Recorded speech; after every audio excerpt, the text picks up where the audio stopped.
These nascent forms were exceptionally unsettling. Their eyes peered through the translucent film, darting this way and that. Their fingers twitched, their twisted bodies undulated and pulsed with ill-gotten life. So, I'm Noah, and what I just read was just a small extract that accompanied this piece, which is simply titled Day 3, Tiger Prawn, an uncanny stitchwork of woman and prawn, painted digitally by the American artist Jack Burke. This piece was crafted in one day and no more, a mere 24 hours, as were 30 other pieces of his in the May of 2023, shattering any preconceptions of what a mermaid is for collecting those broken expectations together in order to redefine it in his own way. So Burke, much like his work actually, challenges the preconceptions of what a truly respectable artist can be in the industry, working digitally and displaying his art exclusively via social media.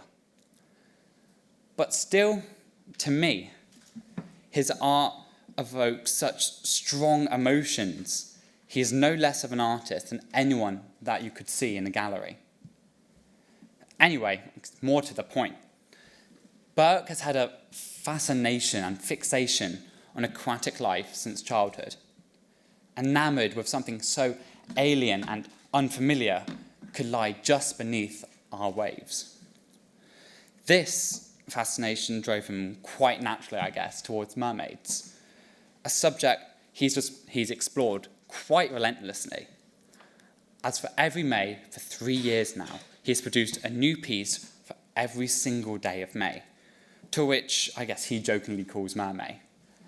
Here you can see his 2023 collection, which is formatted like a journal, with each piece being accompanied by just a brief log, written from the perspective of a sailor somewhere in the 19th century, grounding each one of his pieces together within the same world, adding great cohesion. Back onto the piece at hand. I think it's quite blatant that this is unlike most depictions of mermaids, especially in popular media and art. Think of the sirens and how they're depicted in popular works such as the Sirens and Ulysses, and think of how they evoke beauty yet danger. Or, for us that have not heard of that, think of something like the Pirates in the Caribbean movies. Same effect. Think of The Little Mermaid and how they evoke wonder and magic, illustrated in a similar fashion to this piece, but manages to illustrate that awe and whimsy through thicker, softer lines and clashing, saturated colours. Now, I want you to draw your attention to this. And I want you to notice how it evokes new, unfamiliar emotions. Or maybe you're not sure what it evokes. But to me, it evokes disgust, a vivid repulsion of the agony of a woman contorted into a shrimp shell, mouth gaping, eyes sunken, arms crooked, all bathed in a fleshy, eerie glow, illuminating the most disturbing part, an uncomfortable creature, drawing us in and not letting us go.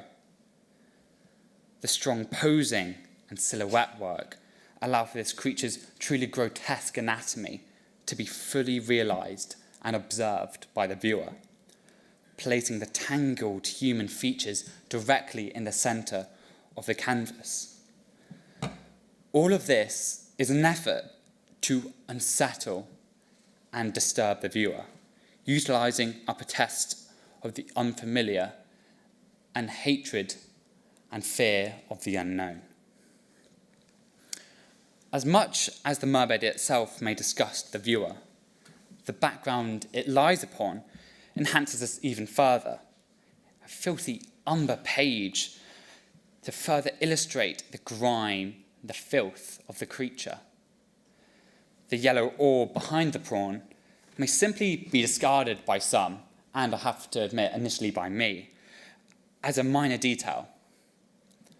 But I've come to realise that this simple yet effective background element could offer new insights onto Burke's intent with the piece. Let's just throw one out there. Let's say a plate.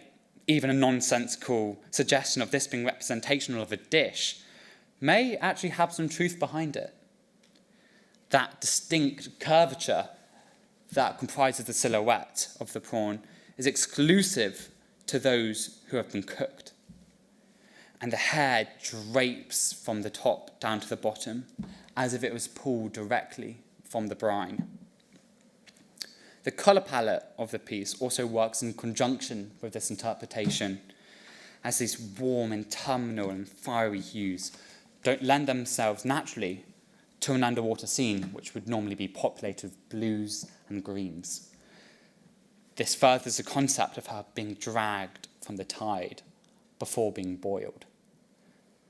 Perhaps Burke has offered a subtle commentary on vegetarianism, to which he is one himself, and what our limits are of dissociation when killing and consuming another living thing. How far can we remove our empathy and moral code in order to take a life? And how much can we let our innate disgust control our conscience? Yet, despite this, our human nature and our natural disposition to empathize flares up. Our urge to help and be protective and sympathize is combated by the repulsion of the alien and the ugly, splitting our thoughts and decisions clean into two. Now, to whether this is a surface-level statement on the dramatically different anatomies of woman and prawn is up to you. However, it could also offer a commentary on how distant we have become from our origins in nature, polluting our waters, cutting down our trees, and killing the animals. Now, these are interpretations, and of course, which one you want to choose is up to you, the viewer. And obviously, I can't control how you feel. And if you feel pity or disgust, or both, or neither, is much the same.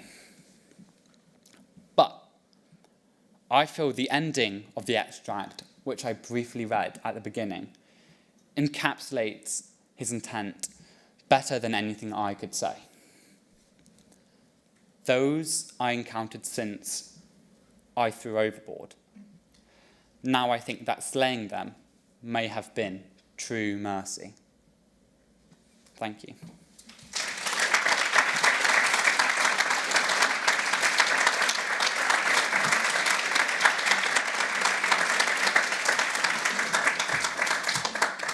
Thank you, Noah. You said in your talk that this took 24 hours to make. And I just wondered, what are your thoughts on the use of digital tools and AI as we go forward in art? Do you think that if it's not done with the actual human hand or the eye, it's as good, or is that a moot point? So that's kind of interesting. I think you've got two really nice ideas or discussions to go further with. Regarding the digital media, I think art's all about self-expression and change and putting out the creator's idea onto canvas for other people to interpret. And I think that as we progress, I think that digital painting is simply another medium that artists can achieve this to get their ideas. On the topic of AI, it's a bit more blurry because that lacks a lot of the human thought, process, and creativity that would normally go into a piece such as this. So I'm a bit more hesitant on AI art, if you want to call it that. but something more digital that was crafted meticulously by hand, no matter the tool set, I think it's unmistakably art.